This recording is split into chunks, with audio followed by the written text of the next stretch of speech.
Hi, and welcome to Inspiring Austin, Community Voices and Legacies. I'm Jonathan Thomas. The land I'm standing on is sacred, not just because of its location, but because of its history that started right after the Civil War when a former slave bought the property that now has a legacy spanning multiple centuries and is at the front of what is now known as the African American Cultural and Heritage District. My father used to always say that you come from a very distinguished family, but he didn't necessarily go into what that meant. Darwin Hamilton is a fifth-generation Austinite who grew up right on 11th Street, on the land that remained in his family for literally hundreds of years. I remember when 11th Street didn't even have a paved sidewalk. It was just dirt.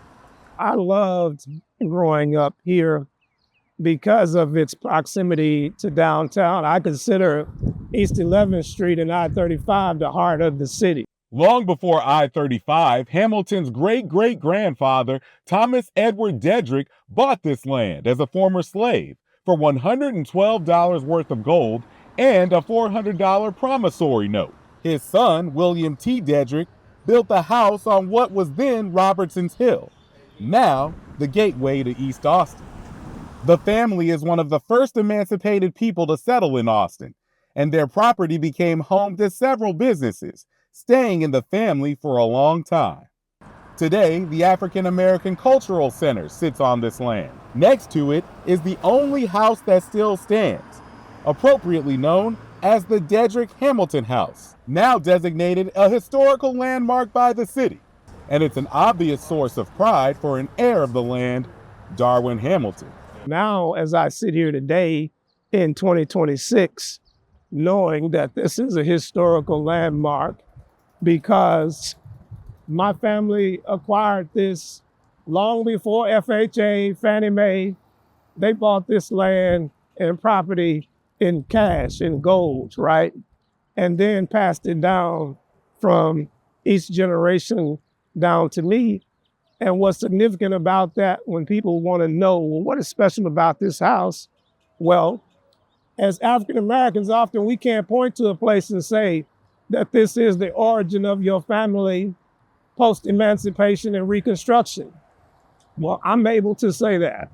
And Hamilton's pride in that fact inspired him to fight to keep the property somewhat intact, including the house that became his grandmother's and eventually his own. The property was taken over by the city through eminent domain, with the house facing the possibility of demolition. Hamilton took action, determined to keep the house standing, despite other family members wanting to sell and let it go. But ultimately, when one person wants to sell, that ignites the match and the fire for everyone to end up having to sell. However, I was still going to hold out. So we ended up going to the eminent domain condemnation hearing with special commissioners, which only decide on the valuation of the land, but not, you don't get to keep it. Just given my background as a person that fights, I did not believe that an eminent domain attorney could speak to the significance of this place better than me. So I would rather argue in behalf of the family, to represent my state. It wasn't easy, but no fight is.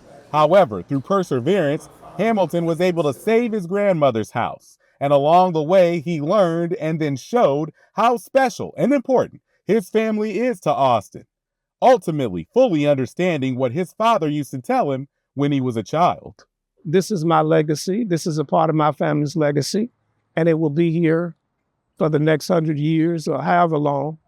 Now the Dedrick Hamilton House is used for special events, and this mural that connects the house and cultural center honors notable residents and community activists, with the Dedrick Hamilton family appropriately featured throughout the property. This is a sacred place.